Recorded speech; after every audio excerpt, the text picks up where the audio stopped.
Apakah setiap keburukan yang menimpa adalah karena dosa kita? Kemudian bagaimana menyikapinya? Yang kita nasihatkan kepada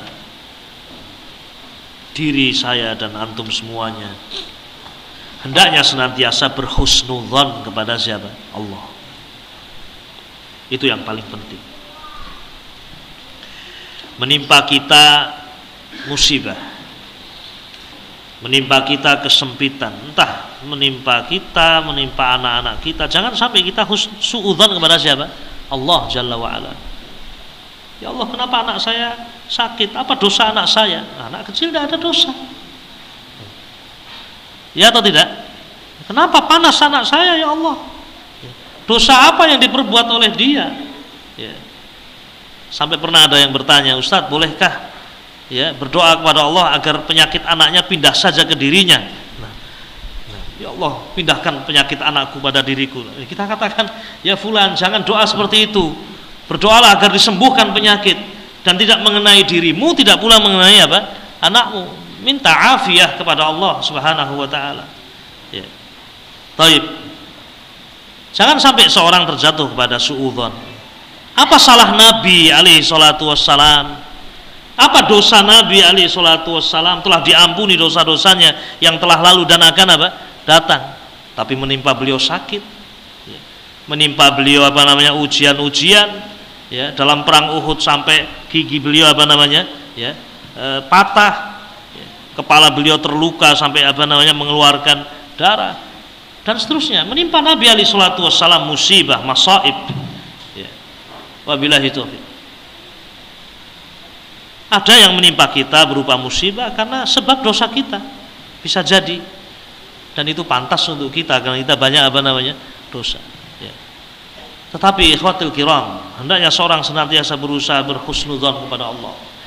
Di saat ada musibah menimpanya, dia berharap semoga bisa menjadi kafarah. Ya. Jangan kemudian berputus asa dari rahmat Allah Jalla wa'ala. Minta kepada Allah kesembuhan, minta kepada Allah mada? Ya, pertolongan. Nabi Ayub 15 tahun kurang lebih ya, terkena penyakit yang demikian apa? Ya berat menimpa beliau. Tidak pernah beliau suudzon kepada Allah Subhanahu wa taala. Tidak pernah suudzon. Ya. Dan kita pun tidak boleh suudzon kepada Allah tentang apa yang menimpa Nabi apa? Ayub. Semua adalah dengan hikmah. Ya. Ya. Taib. Ikhwatil kiram rahimani rahimakumullah. Ya. Terbunuhnya Utsman bin Affan, orang yang terbaik. Musibah menimpa apa? Beliau, bukan hanya beliau, kepada umat ini juga.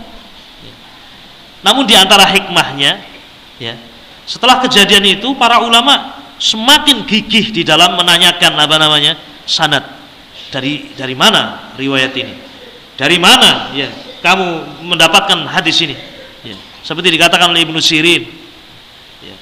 Kanu la yas'aluna nas 'anil isnad. Dulu manusia tidak bertanya tentang sanad. Ya, di zaman Abu Bakar atau di zaman Rasul orang tidak bertanya tentang apa? Sanad. Langsung mengambil ilmu dari siapa? Rasul. Falamma waqa'atil fitnah, namun ketika terjadi fitnah terbunuhnya Utsman bin Affan. Iya, satu sisi adalah apa? Musibah. Namun ada hikmah yang besar di balik itu. Di antara hikmah besar, ya. Yas'aluna 'anil isnad, mereka bertanya tentang apa? Sanad. Sammu lana rijalakum, sebutkan siapa rawi-rawi yang meriwayatkan hadis ini. Ya. Sehingga ikhwatul kiram, ketika ada pertanyaan ini, apakah setiap keburukan yang menimpa adalah karena dosa kita? Ya. Taib, kita memang banyak dosa, maka berharap apa yang menimpa kita menjadi kafarah. Ya, namun jangan bersuudzon kepada Allah Subhanahu wa taala. Ya. Kita berhusnudzon kepada Allah. Doa kepada Allah agar disembuhkan dari penyakit. Doa kepada Allah Azza wa Jalla agar apa namanya? Yang mendapatkan afiat. Kemudian bagaimana menyikapinya? Menyikapinya isbiru, sabar. Ya. Wa basyiris sabirin. Berilah kabar gembira kepada orang-orang yang apa? Sabar. Ya, selalu mengambil hikmah dari apa yang menimpa ya seseorang. Nah.